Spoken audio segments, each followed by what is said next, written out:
If your financial plan ends when you pass away, you may be making a very costly mistake. What is the point of working to save on taxes while you're alive, only to miss out on some simple but effective tax planning strategies in those last couple years of your life? Well, in this video today, I'm going to show you 3 unconventional estate planning strategies that you can use that may result in 6-figure tax savings in certain situations. The first 2 strategies I'm going to share are going to be centered around maximizing tax savings for the surviving spouse in a couple. The third strategy is going to ensure that you leave the lowest tax liability for your children or the heirs that you care most about. Timestamps are on the screen as well as in the description below. Let's get into it. With the first strategy, we are going to talk about how to maximize step up in basis between spouses with a gifting strategy. Now, step up in basis is an estate planning concept that applies to non-qualified accounts as well as capital assets. So for instance, taxable accounts, real estate, all of these type of assets would fit this given description. So first we'll give an example for how step up in basis works in most situations, and then we'll talk about how we can improve on this estate planning concept. So let's first take an example of Bill and Mary. Now, Bill and Mary have been happily married for 47 years and currently reside in Florida. Now, they own a joint taxable account of individual stocks that they have held for decades. Now, because of this, their taxable account is worth around $850,000. But the cost basis within that account is only $150,000. This means that if they tried to take any income from this account, the majority of that income would be taxable because it would be unrealized gains, which they would now owe long-term capital gains rates on. Now, unfortunately, Bill was recently diagnosed with cancer, and because of how that cancer is progressing, they estimate that he has less than 3 years to live. On the other hand, though, Mary is in incredible health, and they expect that Mary will spend quite a bit of time in retirement by herself. Now, this taxable account is currently set up as a joint account, and so in the eyes of the IRS, each Bill and Mary own half of this given account. So they each have $75,000 of cost basis with $350,000 of unrealized gains. Now, when Bill passes away, Mary will receive what's called a step up in basis on Bill's portion of the account. So basically what will happen is Bill's cost basis will be updated to the market value of the account, of his half of the account, I should say, at the time of his passing. So in this given situation, we would see that $350,000 of unrealized gain on Bill's side completely eliminated. Combined with Mary's current cost basis of $75,000, her updated cost basis of the entire account would update to $500,000. Again, the reason for this is Bill's portion of unrealized gains would be completely eliminated. She essentially receives half a step up in basis on the entire account. But with a bit more savvy estate planning, Bill and Mary can actually do quite a bit better. They can gain something called a double step up in basis, and they can do so through a spousal gifting strategy. Here's how. They would actually benefit from Mary gifting her portion of this taxable account to Bill before he passes away. Bill now would own all of this taxable account, and he would own it as an individual. Now, because of spousal gifting rules, there is no limit and there's no taxable event that is created by gifting from Mary to Bill. When Bill passed away, Mary would receive a full step up, otherwise known as a double step up in basis, and she would receive that $700,000 of unrealized gain would be completely tax-free. She would receive the full step up in basis on that unrealized gain. Now, this gifting strategy is powerful, but should be used with experienced help because there's some important rules that need to be understood with this given strategy. The first is that there is a 1-year look-back rule. So let's say that Bill and Mary took this step of gifting and set up this individual account structure.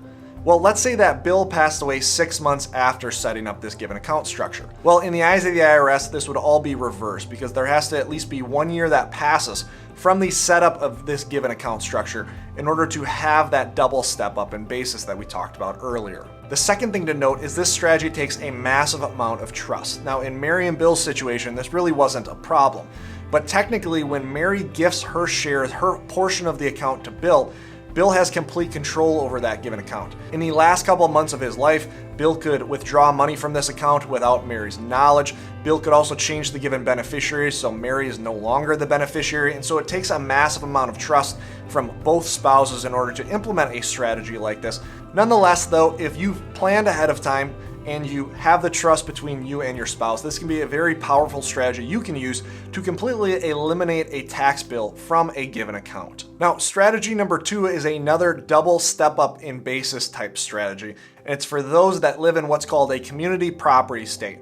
Now on the screen, you'll see a map of what qualifies as a community property state. Spouses in these states can gain a double step up in basis significantly more easily than the last strategy that we just talked about. And as opposed to the last strategy, couples in community property states actually want to hold their assets together rather than holding them separately. For example, Jeff and Linda live in and have a vacation home in Arizona. Now, they bought this vacation home a few decades ago for $100,000, and because of the real estate market, it's grown to $450,000 in value. Now, if they were to sell this property right now, they would have some pretty significant capital gains. And those capital gains would be large enough that it would push them into different IRMA zones, translating to Medicare premium increases.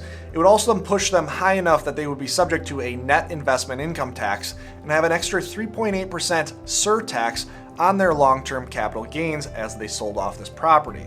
And so tax-wise, it would hurt quite a bit to sell this given property in any given year of their retirement. However, when one of them passes away because they live in a community property state, and this is considered community property, that surviving spouse would receive a full double step up in basis. And so the unrealized gain they have of $350,000 would be completely eliminated in their given situation. But this brings us to a very important consideration when we're thinking about our tax planning while still alive.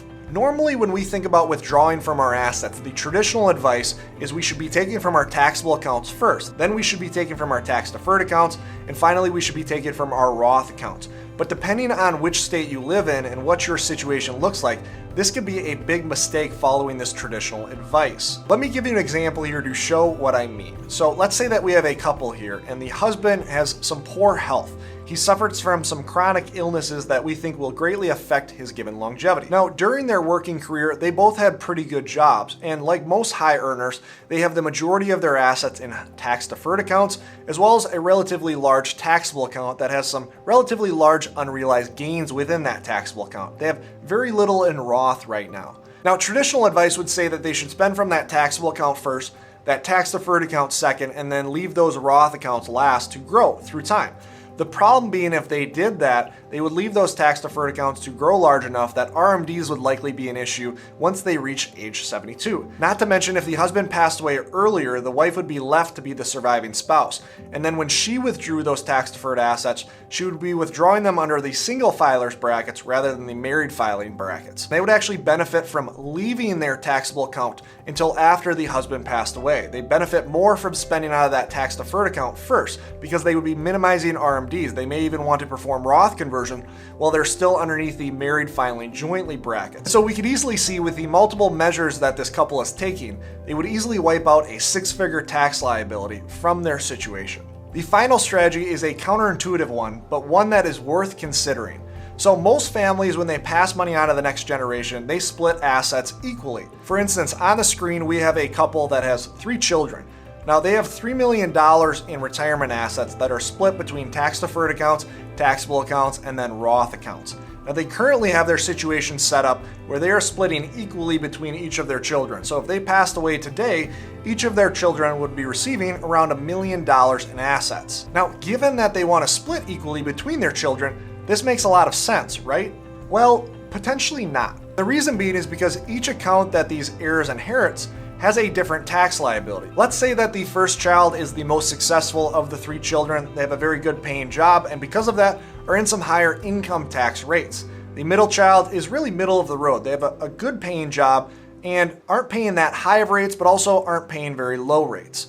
And then the final child, let's say, has a minimum wage job and is just working on getting by. They're in some very low tax brackets. Well, to optimally distribute each of these accounts, we'd want to distribute differently between each of these given children. So it wouldn't make a ton of sense to pass on the tax-deferred account to the first child because all of the money that they withdraw from that tax-deferred account is going to be taxable, and taxable at their normal income rate, which is already pretty high as we discussed.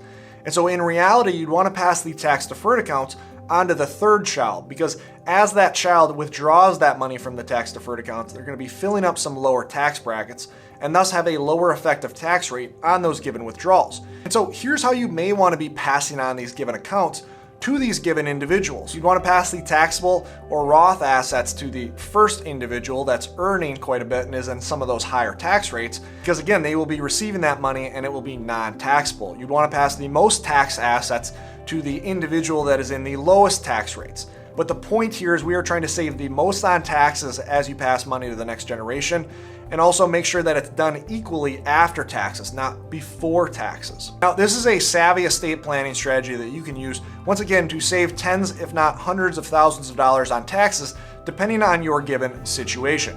Now, there are a couple important things to note on this given front. There requires a level of openness in a given family in order to split up that given beneficiary plan to lead to equal after-tax distributions. You essentially need to know the tax situation of each of your given heirs. I also think it's important to communicate to your heirs why there is an unequal distribution of assets. Again, you're not focusing on the pre-tax numbers, you're focusing on the after-tax numbers. Finally, this is a savvy estate planning strategy, but it needs to be updated on a continual basis. As you're withdrawing from given accounts, as accounts grow at different paces, as you're performing things like Roth conversions, you need to be updating your beneficiaries on an ongoing basis to reflect those given changes. And so there you have it. 3 unconventional estate planning strategies that can result in 6-figure tax savings in certain situations.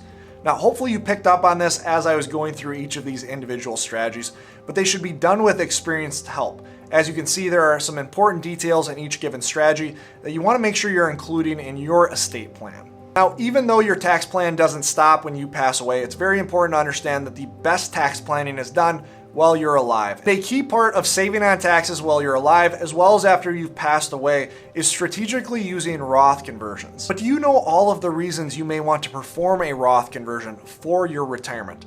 If not, click on this video right here where we talk through the 3 reasons you want to perform a Roth conversion in 2022 and beyond. There is a window of opportunity that is closing, unfortunately, and you don't want to miss out on this window of opportunity. Click on this video to learn more, and always remember, you don't need more money, you need a better plan.